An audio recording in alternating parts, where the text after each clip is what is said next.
Yo, yo, yo, yo, yo, yo, yo. What's popping, y'all? We back once again with another video. And we're going to talk about WWE SummerSlam. I've been seeing a lot of people throughout all the wrestling community giving their official match card, fantasy booking, predictions, and analysis. So you know we finna tap in. We going to show why we are the most creative wrestling podcast in the space. So let's get into it. Let's talk WWE SummerSlam. Let's drop that intro. Welcome to! You're listening to the Wrestling Takeover. What is your name? With your host, Jordan Turner, who's always gonna keep it real. Come on, King! Inside and outside the ring. Let me make myself clear. He's got the fans behind him, King. It's time to take over, King. Are you ready? He's all fired up now, King. The Takeover. Let's go.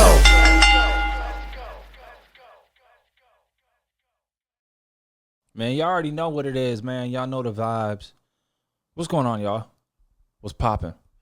Welcome back to another video on the Wrestling Takeover podcast, the most creative and honest podcast in the wrestling space, talking all things WWE, the good, the bad, everything in between. And I'm your host, Jordan Turner. We are going to be talking about SummerSlam. I feel SummerSlam and people coming up with cards, trying to analyze possible matches. I don't have the whole card here. I'm just having matches, and I'm going to explain my reasons as to why I picked these particular matches. But I have matches here that I really feel make sense.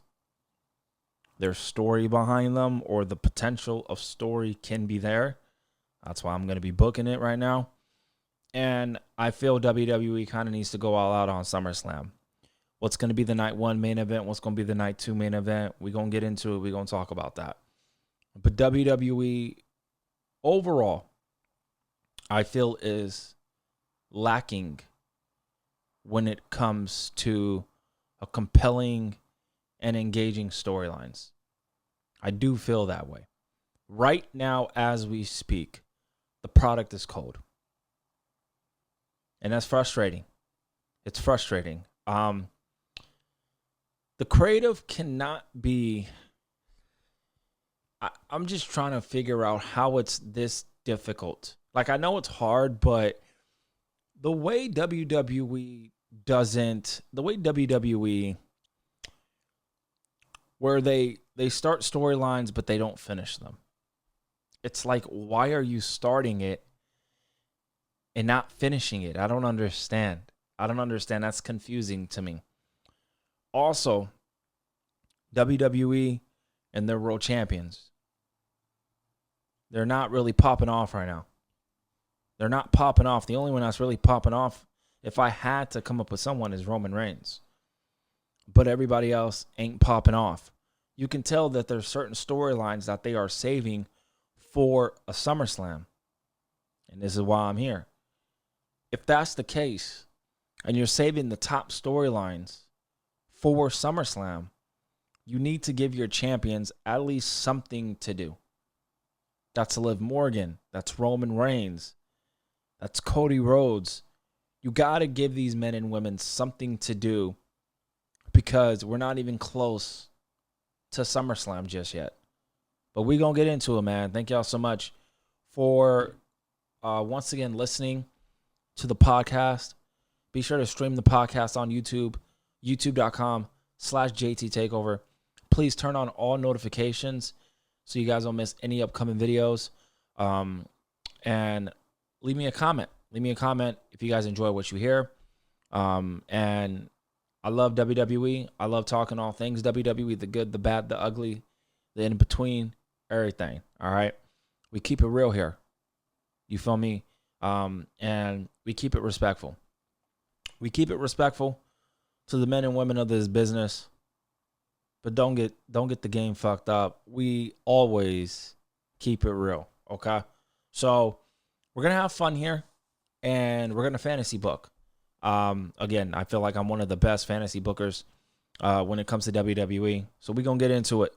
We're going to start from the top, man. We're going to start from the top. We're going to talk about Roman Reigns. Now, Roman Reigns, who should he defend his championship against at SummerSlam? I'm hearing two people, Obafemi and Seth Rollins. Me personally, I would go with Seth Rollins. I would go Roman Reigns versus Seth Rollins, and I would save Obafemi. Now listen, this is the caveat. Now me personally, I think we're already buying past the Rock thing and Roman Reigns. I don't really know if I'm that enthused of it happening now, because it's been time after time after time again of it possibly happening, and it never happened. So the excitement really has kind of dimmed the light down a little bit. Just to me anyway. You guys might think differently. You guys still might be excited for it. And they're in Saudi Arabia, and I know they're pushing The Rock to wrestle at that event. And if he does wrestle, it will be against Roman Reigns. No doubt about it. I'm going to just throw this out there as a disclaimer. What if the two main events of night 1 and night 2, just imagine this. Night 1, the main event is Stone Cold Steve Austin versus CM Punk. That would be crazy. And night 2, Roman Reigns versus The Rock. Just keep that in mind, man. Keep that in mind. I don't know. We'll see. We'll see. If Stone Cold don't wrestle, it's got to be Cody Rhodes versus CM Punk night 1. Period. If Stone Cold Steve Austin and CM Punk is not going to happen, CM Punk versus Cody Rhodes night 1 in the main event. Period. That's how it should go. But Seth Rollins, I know his match with Roman Reigns is WrestleMania caliber, no doubt about it. But this is the second biggest pay-per-view event of the year. This is the biggest event of the summer. All hands on deck here. All hands on deck, not only in this match, but the whole card. Every match, and I've been saying this. I've been preaching this gospel. You heard? I've been preaching this gospel. That every match on a pay-per-view needs to feel important. That's what I took away from coming up with this card. Just trying to come up with the best of possible matches that I can. And I think I did a damn good job. Now, there's one man that is not on this list, and that's Obafemi. I don't know who Obafemi can face at SummerSlam. It's got to be somebody big. You feel me? It's got to be somebody big. But from the card that I have, I can't fit him here. Now, we know he's going to be wrestling at SummerSlam. We all know that. I think WWE, I'm just thinking, I think Obafemi can potentially win the King of the Ring and go on to SummerSlam and face Roman Reigns. That's a possibility. Braun Breaker is not on this card as well, too. He's not on this card. Again, we all know Obafemi and Braun Breaker are going to be competing at SummerSlam. It's just, who is Roman Reigns going to face at SummerSlam? He could face Obafemi.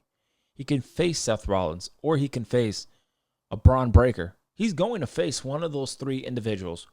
Mark my words. Roman Reigns will either go one-on-one with Seth Rollins, Obafemi, or Braun Breaker at SummerSlam. Mark my words. But if it was me, I'm doing Roman Reigns versus Seth Rollins.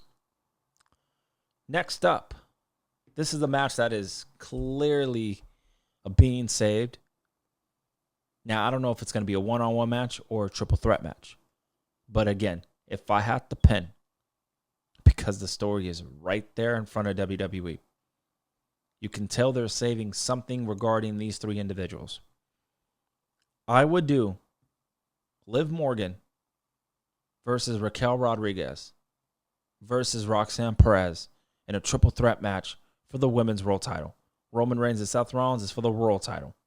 I would do a Judgment Day triple threat match. That's just me. But it's perfect.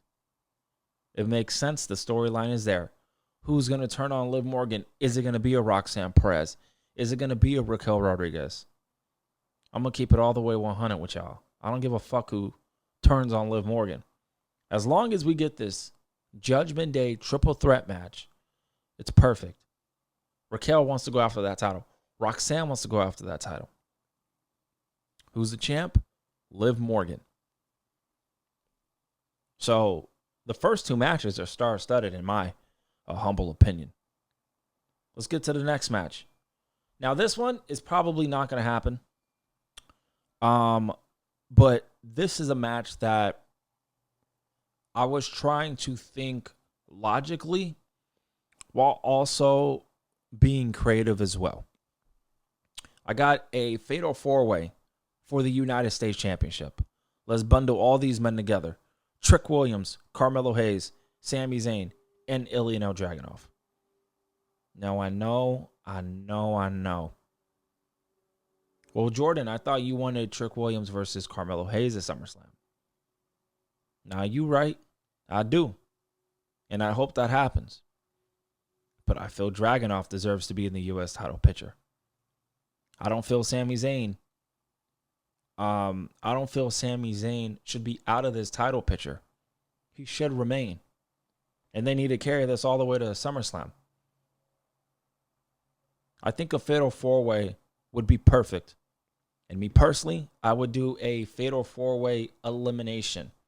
And the final two would be Trick Williams and Carmelo Hayes. And I would have Carmelo Hayes take the title off of Trick Williams. That is my creative plan for the United States Championship. I would do a fatal four-way elimination match. Trick Williams, Carmelo Hayes, Ilya Dragunov, and Sami Zayn. Y'all let me know how y'all feeling about that. I'm cooking right now. Let me cook. Another fatal four-way. This is for the Intercontinental Championship. Finn Balor versus the champion Penta versus Javon Evans versus Ethan Page in a fatal four-way ladder match. Finn Balor's got beef with Penta. Javon Evans wants the Intercontinental title. It's perfect. Ethan Page just came up to the main roster, but he himself is already going after the Intercontinental title. Penta. I'm thinking I'm in Lucha Underground, a Pentagon Jr. Shout out to Penta, man. One of the best. You know, the nigga's a fighting champ. He's going to get on all comers. He want all the smoke. So bet. Let's make it happen. This makes sense. The participants make sense to be involved here. Fatal four-way ladder match. Let's do it for the IC title. Rhea Ripley. Rhea Ripley, I feel, will be the champion going into SummerSlam. And no, I do not have Rhea Ripley versus Jade Cargill. I know Jade Cargill is going to be involved at SummerSlam. Let's be real. She's not in this match. And Rhea Ripley will be defending the Women's World title against Io Sky. I'm booking that match at SummerSlam, and that is going to be for the Women's World title. I'm not adding Jade Cargill. Bianca Belair is out. She gone. If she was around, I would have booked Jade Cargill versus Bianca Belair. We ain't doing that. Now, I hope, this is what I'm hoping, long-term planning here. The plan long-term at WrestleMania 43. I don't know if she's going to be around, but if this was me, I'm booking Bianca Belair versus Rhea Ripley to main event. Or, and I'm only saying that if they do Stone Cold Steve Austin versus CM Punk. If they do that match, that needs to main event night one. Even Cody Rhodes and CM Punk should main event night one. But let's say CM Punk and Cody happen. I think Bianca Belair and Rhea Ripley have a great discussion, great potential to main event night one. The long-term plan needs to be Rhea Ripley versus Bianca Belair at WrestleMania 43. That's if Bianca Belair is going to be back in time. I highly doubt it, but we'll see what happens. But I'm doing Io and I'm doing Rhea Ripley once again. And the story is simple. Rhea Ripley cannot beat Io Sky. She can't do it.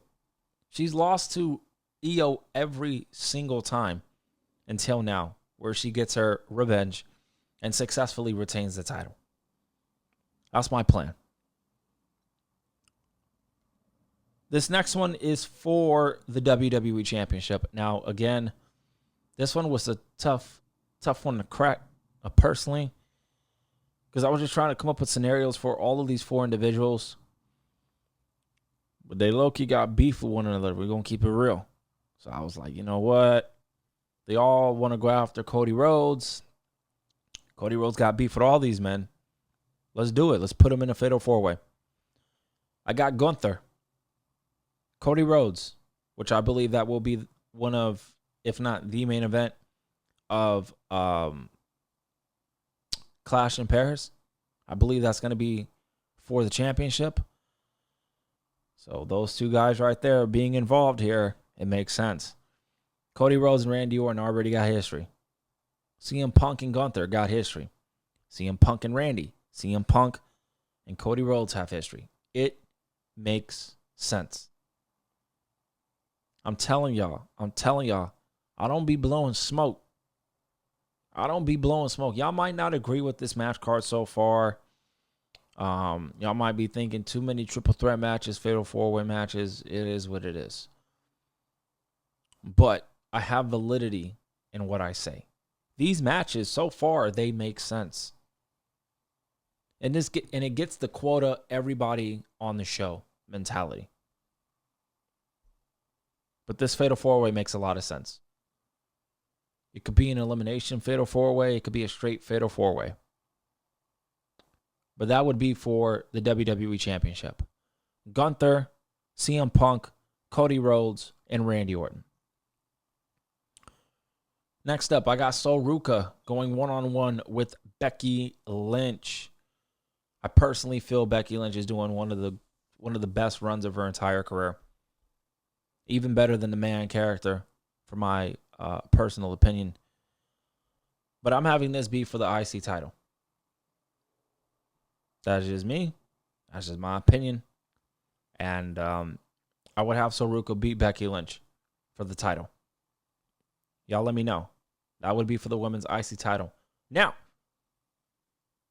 the women's US title. We're going to get to that. But after this match, I got Drew McIntyre versus Nick Aldis. I have that in an I Quit match. Drew McIntyre needs to be involved here. The story with Nick Aldis needs to carry into the summer, and we get an I Quit match or some stipulation match of sorts. So I'm doing that. Now, the women's U.S. title. If I'm booking this shit, this needs to be a title match. This championship needs to be defended at SummerSlam. No ifs, ands, or buts about it. And I'm going to keep it a stat with you. Tiffany Stratton going one-on-one with Blake Monroe makes sense. It makes sense. You can come up with a great storyline to put the Women's United States Championship on the line. Tiffany Stratton's going to be a fighting champion. Tiffany Stratton's going to show up and show out. Tiffany Stratton wants to prove why she's one of the big top dogs in the division. You got Blake Monroe, new prodigy in the building, wanting to stand up to Tiffany Stratton. Show her that she's better than Tiffany Stratton. It's perfect. It's simple. It's simple, storytelling.